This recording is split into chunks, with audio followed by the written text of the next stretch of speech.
Thank you, Vasanji, for giving such a long introduction. Shri Amitabh Verma, Chairman, Inland Water Authority, Government of India.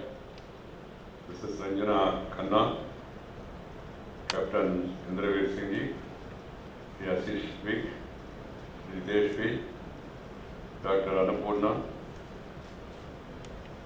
Delegates were all participating in this Indo-US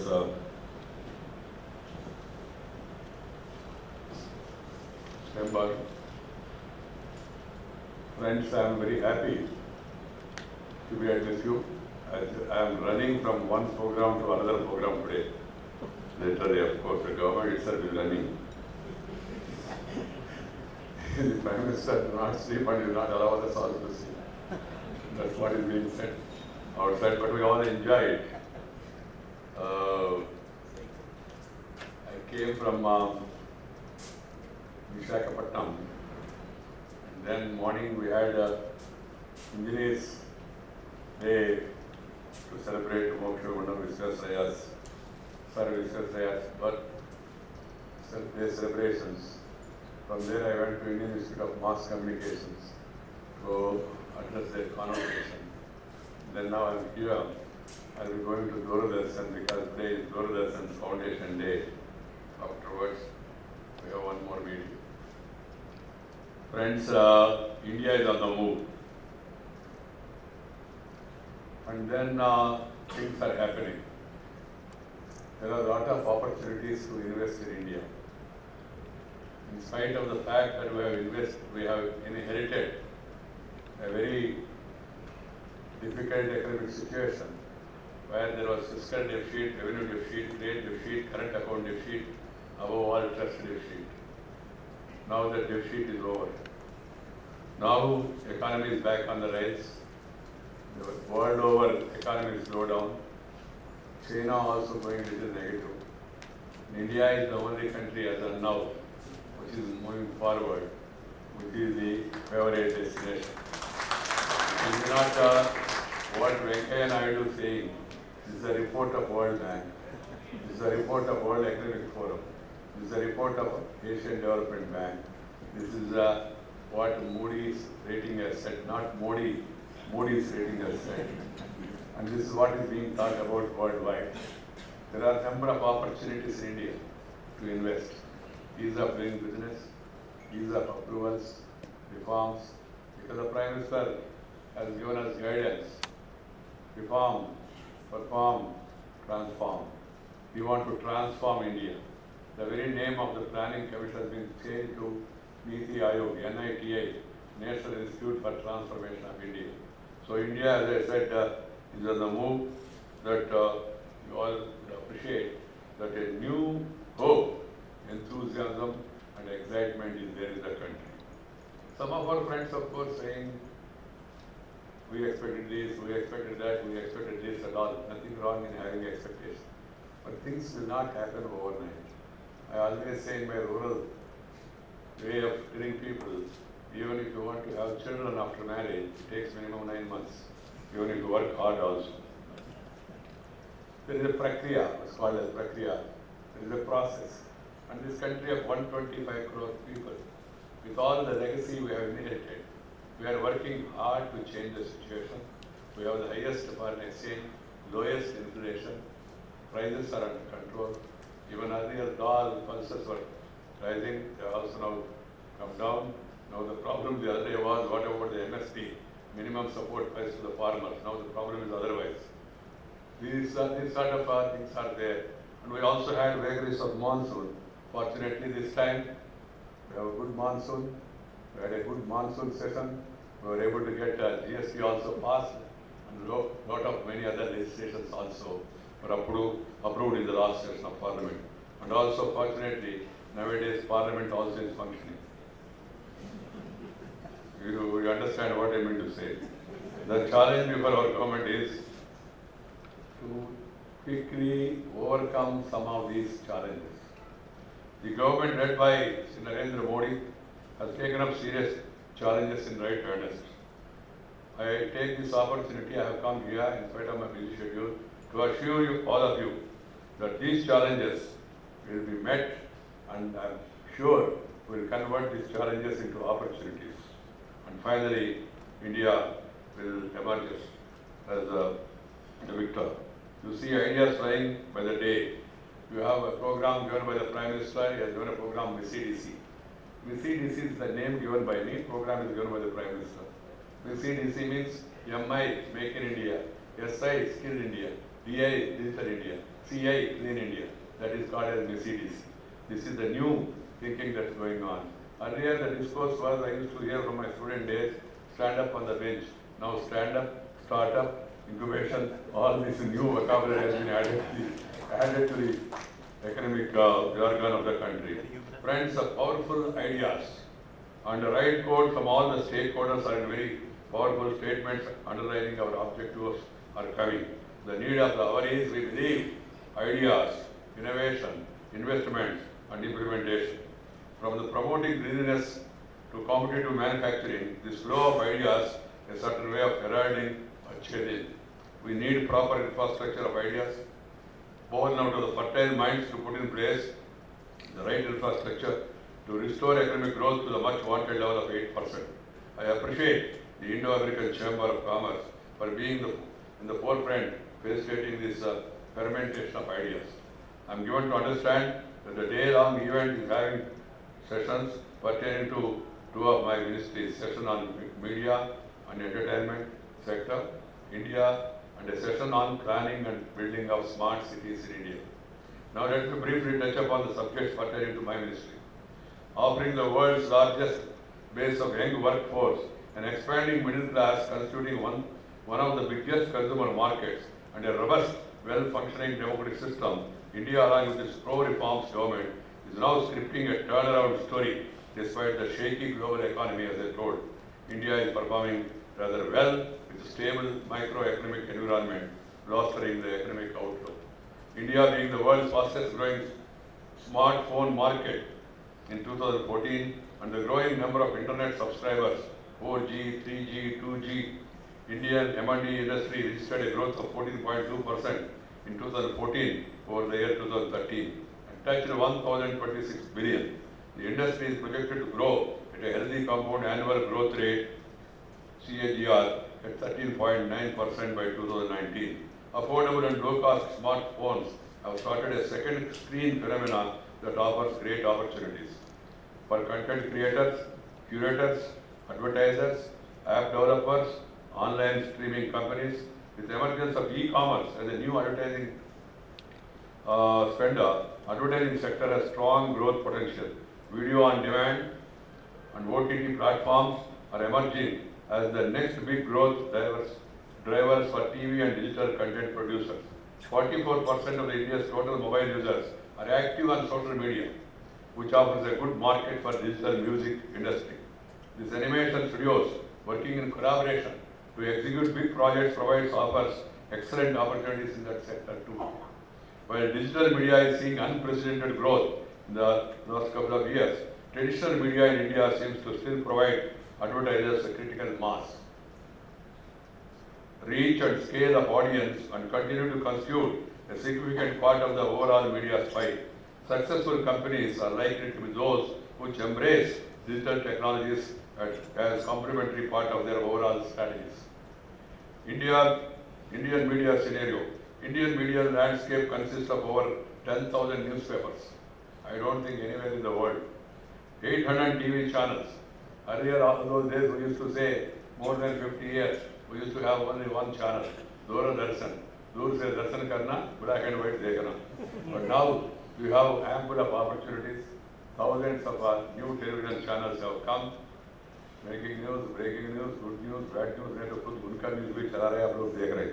ये situation में there are now 245 FM channels and approximately 180 community radio stations also.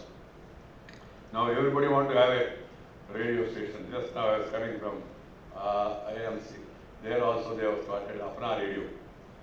There is huge potential of growth in the regional markets with content consumption by consumers getting more and more localized, the result of which national broadcasters are venturing into regional space and regional.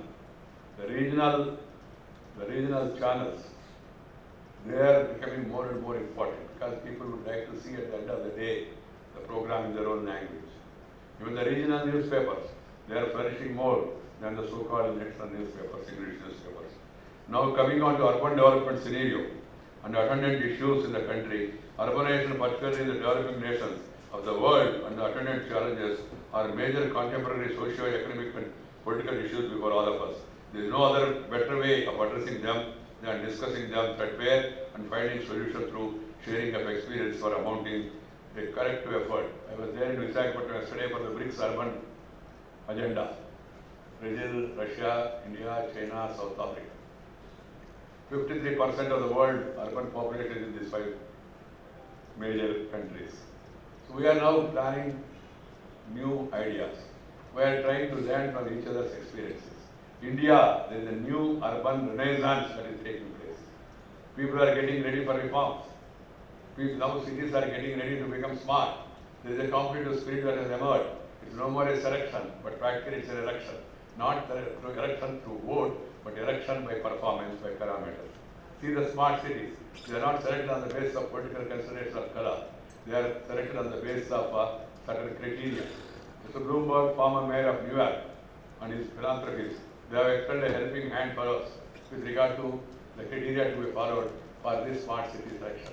I am happy to share with you 20 cities were selected in the first round, 13 cities were selected in the first supplementary round, and in another 1 week, I am going to announce another 27 cities, taking it to 60 cities. 60 cities, many of them have prepared the DPR, and some of them have created already special purpose vehicles, and now opportunities are available in this through PPP model.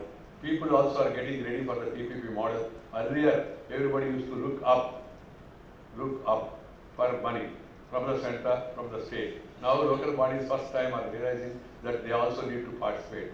People's participation through transparency and accountability is also increasing. Now there is a credit rating of the cities also, because once they become credit worthy, then investments will come naturally.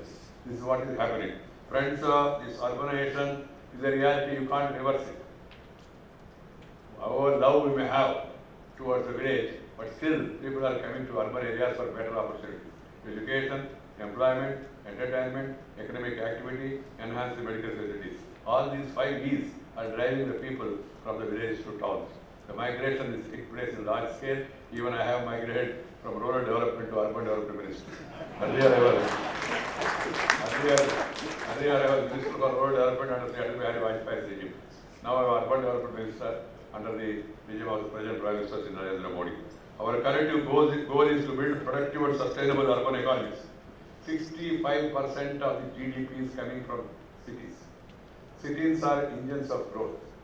And at this rate, we are expecting that more than 75 to 80% of the GDP is going to come from cities. So, but at the same time, we must make cities livable, cities safe, cities secure, and cities inclusive. While the poor who are migrating to urban areas, they are taken care. So, we are going for a massive housing scheme. Government is giving 6.5% interest subvention for the housing scheme, first time in the history of India. We have also brought a real estate development and regulation authority bill in the recent parliament session. It is a regulation, but not a strangulation. We want both the real estate developers, private sector, and public sector housing boards and housing organizations to work together to take up this challenge of housing for all by 2022. We are also focusing on drinking water, focusing on sanitation, focusing on solid waste management. Now the solid waste, after working for more than 1 year, we have come out with 2 solutions. One is waste to energy. Now it has been mandated to purchase that power. Now waste to compost. Now it has been made mandatory, and 1,500 rupees per metric ton is given as subsidy for the compost. I hope these 2 initiatives of the government will really make the people to make it more effective in the coming days. Friends, from the earlier Jawaharlal Nehru urban regeneration mission, we have come out with a new mission called as AMRUT, Atal Mission for Urban Regeneration and Transformation. We have identified 500 cities, more than 1 lakh population. Sanitation, drinking water, solid waste management, transport is taken care of in that mission. We are also slowly moving towards public transport, because private transport is increasing, congestion, tension, and no attention, and pollution also. That's the problem. Keeping that in mind, we have studied various models of various countries, and now we are moving towards metro, we are going towards DRT, we are going towards other sorts of modes of transport. That is also there. We have the rural heritage cities, we are developing them. We are also going for housing for all, as I told you. We have Swachh Bharat, Clean India campaign that is also becoming a people's movement. First time, we are also giving autonomy to local bodies. Central government has gone for maximum devolution, decentralization. 42 rupees of 100 rupees of the center is going to states. 5 rupees is going to local bodies. 2 rupees is going for natural calamities. And then remaining 1% is going to judiciary. Overall, 50% of the central government money has been transferred by Prime Minister on the recommendation of the Port and Finance Commission to the states. The urban local bodies also have some money. We give the money, they mobilize some money, state will also supplement, and with that money, they throw it as seed money and then going to the other investors saying, I am giving 500 crores for each of the smart cities. They will mobilize another 500 crores. 1,000 crores, they will show this as seed money, and then they are trying to get money from the market. There are a lot of opportunities. 34 countries have shown interest in smart cities. America, for example, US, during the visit of the Prime Minister, India and America have signed a memorandum of understanding to develop Visakhapatnam, to develop Ajmer, to develop Allahabad. The work is in progress. The American Chamber of Commerce also taken interest. I addressed the friends and I went to states also. Here also, a lot of American companies have come and visited. A lot of other ambassadors also are meeting me. They are also showing interest. And this because our ultimate aim is to cover all the cities. These 100 cities will act as lighthouses, so that others also get inspiration. And then at the end of the day, 4,041 municipal towns, we want to upgrade them. We want to provide housing in all those places. And we want to go for sanitation in all those places. Friends, the idea is to see that the urban life becomes more livable. As far as the opportunities in India is concerned, and the amount government is spending, I'll give you some figures. What is required for the urban sector? According to high-level empowered committee, they have assessed the investment needs in urban infrastructure. As per 2011 report, an investment of 39 lakh crores by 2030 is required. This comes to about 2 lakh crores per year. As against this, the Government of India during the last 2 years has approved under Smart City Mission, Atal Mission, Swachh Bharat Mission, an investment potential of over 4 lakh crores, which comes to about 2 lakh crores per year. It's a huge increase in investment over the past. The investment potential under the new urban initiatives, including urban housing mission, is at the order of 18 lakh crores.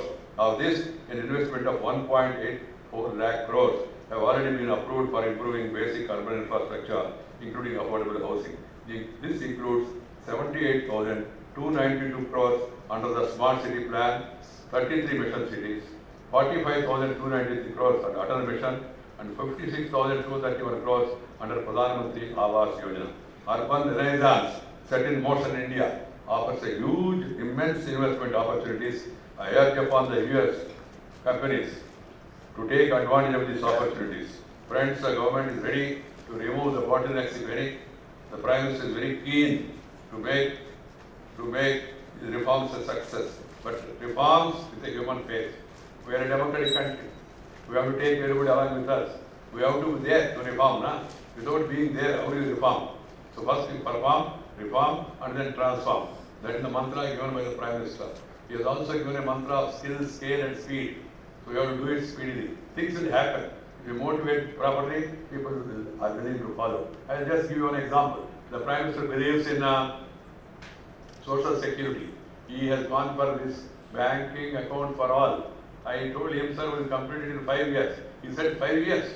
I said, so the काम 58 years में नहीं हो पाया है, तो उसको कम से कम 5 साल तो चाहिए. He said, no, it should be done in 1 year. Friends, I can tell you today, the situation is more than 22 crore people have opened their bank accounts under Jana Dhana Yojana. Without any overtime, no OT, everybody has done their duty. That's why OT means overtime allowance. No overtime allowance, people have started opening accounts also. Now that has caught up the imagination. You want to move towards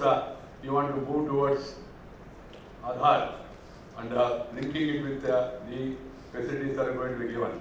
He want to ultimately have JAM. J means Janadhana Yojana. A means Aadhaar. M means mobile. JAM, directly transferring all the benefits to the people. Their scholarship, their subsidy, their other entitlement. No man-to-man connection, no woman-to-one connection. No need to shake hand and do something in between hands. Directly, the money will reach the people. That is the idea of the Prime Minister. Because he feels that the delays and corruption should be avoided at any cost. That's why he is working on that also. Friends, the ease of doing business and investment attractiveness has also increased. Earlier from 15th position, we have gone to the 9th top position according to UNCTAD. World Bank also recently improved India's ranking by 12 places in ease of doing business, highest in any country in one go. Our Prime Minister has gone around the world and everywhere people are welcoming him. It's not only a welcome to Narendra Modi, it's a welcome to India. Because Indian people have the talent, Indian entrepreneurs, they have that capacity, and India is solidly behind the Prime Minister. After a gap of 30 years, you have an able leader and a stable government. Today, things are happening. In spite of small problems in Rajya Sabha, we are able to overcome that and get all the important crucial legislations passed by both the House of Parliament. The government is moving faster. The Prime Minister wants to take the country forward, and every ministry has been given a mandate. They have been given an advice. We are all constantly monitoring what is happening, what is required to happen. That also is happening in our ministry. New ideas. See the road sector. Road sector is revived. My friend colleague saying that in Gadkari. Thousands of crores of new road projects are happening. Under the leadership of Mr. Suresh Prabhu, another dynamic minister, innovative railway system, 1,20,000 crores loan is coming from LIC, and then we want to convert all the railway stations across the country. Along with the Urban Development Ministry, we want to create those assets also into assets which will fetch you income also. Railways are improving. Inland water, a new scheme, innovative scheme, is also in the offing. You might have heard from the chairman of the Inland Water Authority also. Every opportunity, out of box ideas. Urea, there used to be shortage of urea. Prime Minister found the real secret, and then he said, add neem coating to urea. So urea shortage has gone with one go. I have been experiencing this for last so many years. I became MLA at the age of 27 in 1978. I was MLA. I used to argue every year for the farmer there is urea shortage. Sometimes we used to walk out, first to talk out and then walk out also. Then in Karnataka there was firing also one of these years. But last 2 years, thanks to Prime Minister's new idea, there is no urea shortage in the country. Production has increased. Now pulses production also. This time we are going to have record pulses production to take care of the pulses shortage. New ideas are all happening because the Prime Minister believes in transformation. So now there is a movement going on. I request all of you to join that movement. What is that movement? Movement of Modi. Modi means not Narendra Modi. MODI means making of developed India. Please join this movement and make it a success. Thank you very much.